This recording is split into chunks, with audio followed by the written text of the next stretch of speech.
Viewers, आज मेरी video जो है वो PNF सिग्नल आइसोलेटर के बारे में है। तो इसकी ये सर्किट डायग्राम है और ये इस तरह से है, आप देख सकते हैं।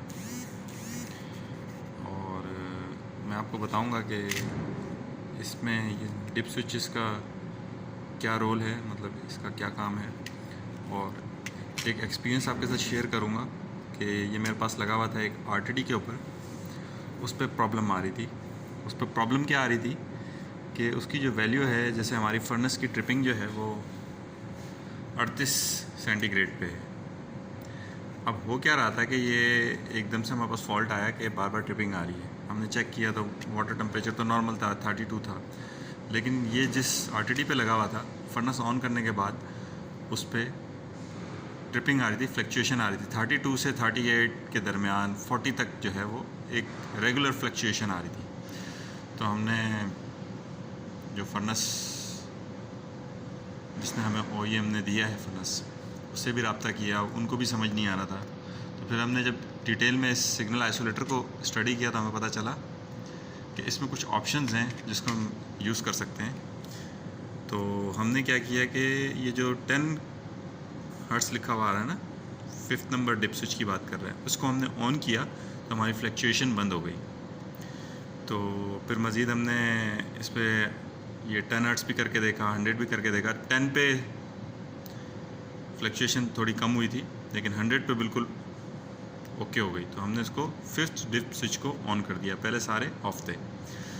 इसके अलावा डिप स्विच में इसके 4 जो है वो 4 डिप स्विच को अगर आप ऑन करेंगे तो ये 4 to 20 मिली एम्प्स हो जाएगा। ये भी हमने करके देखा।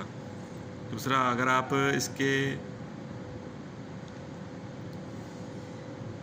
इसको वोल्ट्स में रखना चाहते हैं तो आपको 1 और 2 को अप करना पड़ेगा, 0 to 10 वोल्ट।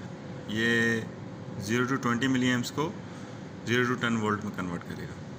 तो हमने ये प्रैक्टिस करी और उसके बाद जो है हमारा प्रॉब्लम हल हो गया। कभी आपके पास अगर ऐसी कोई फ्लक्चुएशन आ रही हो और ये सिग्नल आइसोलेटर लगा हुआ, तो आप इसके डिप स्विचेस से उसको फ़िल्टर कर सकते हैं। फ़िल्टर मींस उसमें नॉइज़ आ रही थी, उस नॉइज़ की वजह से उसमें फ्लक्चुएशन आ रही थी। तो ये अच्छी चीज़ है, आपके पास कहीं लगा हुआ और कभी प्रॉब्लम आए तो ये करके देखिएगा, ये बहुत यूज़फुल है।